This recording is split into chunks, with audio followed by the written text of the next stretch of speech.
You ever have one of those Saturdays where everything feels just right? Sun's out, grill's hot, steaks sizzling, and then some kid walks up like he owns the place and says, "Give me some of that."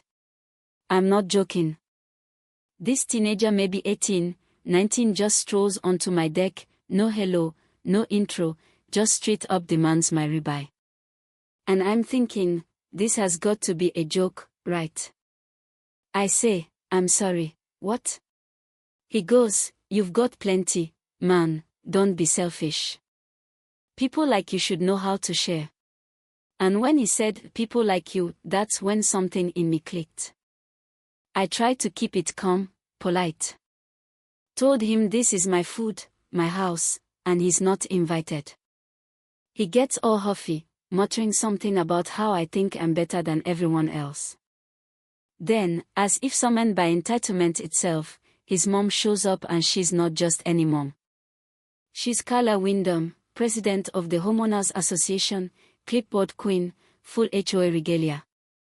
She's already pulling out her phone, doing that thing where it's half warning, half performance. "Are you threatening my son?" "I'm calling the police." Now look, I've dealt with all kinds, federal agents, 2 decades, I've talked down bank robbers, but something about a middle-aged suburbanite in Pulse dialing 911 over steak. That's a new one. I stay calm, tell her this isn't a good idea. She doesn't blink. So I turn back to my grill, flip the steak like nothing's happened, and think, alright, let's see how far you wanna go. 20 minutes later, I'm done eating, relaxing, thinking that's the end of it, and ping, I get an email. HOA violation. Code 3.7b, excessive odor disrupting community peace, $200 fine. I laugh out loud. There's no such code. So I check the rulebook, front to back. No 3.7b anywhere. She made it up. Literally invented a fake infraction. That's when I knew this wasn't about steak, it wasn't even about her son, this was about control. Over the next week, she escalates. Monday, violation for grass height 1 inch over regulation. Tuesday, trash bins weren't brought in promptly even though the truck came late. Wednesday, noise complaint, I mowed the lawn at 8:30 am. I'm documenting everything, cameras, timestamps, photos, because this is no longer petty. It's a pattern. A power game. Then Thursday night, I get a knock. Not cops this time, it's Mike, Carla's husband. He looks like a man who hasn't slept in weeks. Shaky hands, eyes darting like he's afraid she's watching.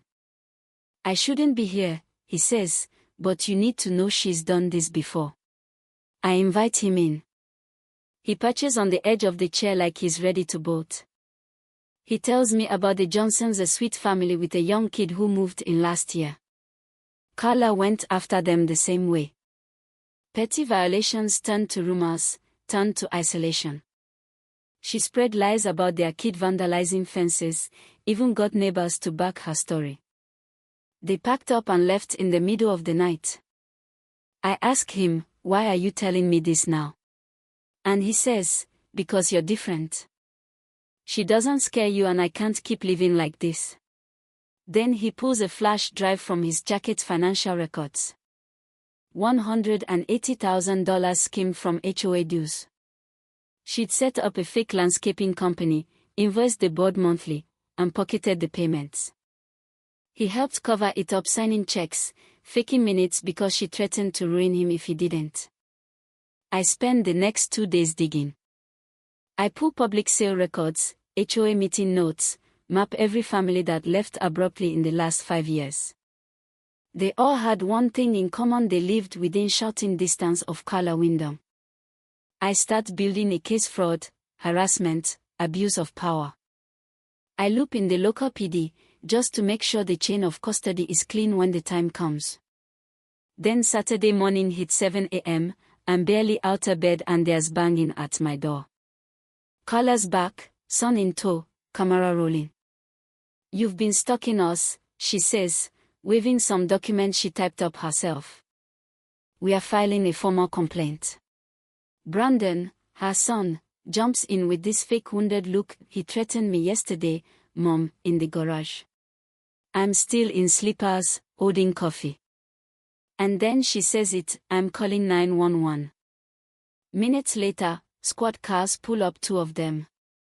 I walk outside, calm as ever, hands visible. The young officer steps forward, tense, hand near his weapon. Sir, we've received a report of threats against a minor. We need you to come with us. I nod, no sudden moves.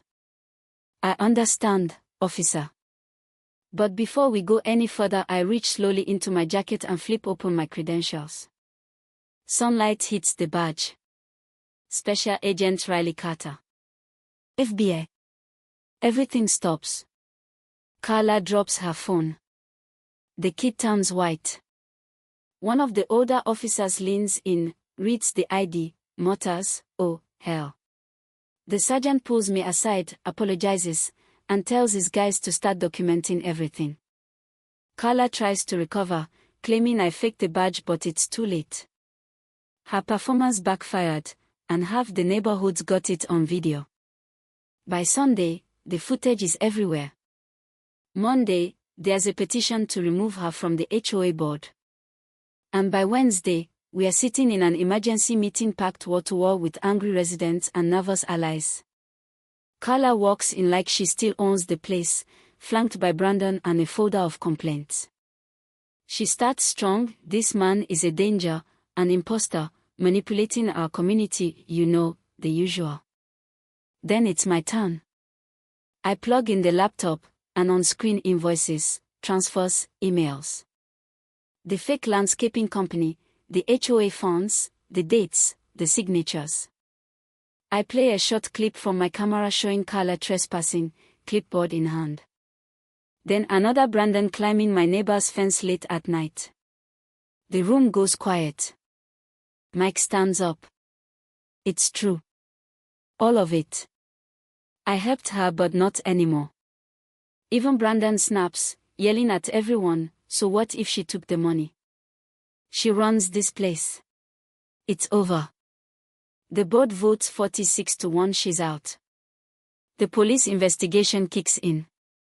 Carla is arrested 2 weeks later, fraud, falsifying reports, and obstruction of justice. Her son's sent to juvie for vandalism. The HOA is dissolved, then reformed with real transparency, new leadership, and term limits. As for me, I stayed. I turned that old barn on my property into the Carter Community Workshop. Every Saturday, I teach kids how to use tools, build furniture just like my dad taught me. We carved a sign for the front that says, "Where trust is built, not broken." Funny how a stake led to all this. But here's the part one keep thinking about. Carla didn't wake up one day and decide to ruin people's lives. Power just slowly convinced her she could. That no one would stop her. That she was always right. So I gotta ask, where's the line between protecting your neighborhood and policing it?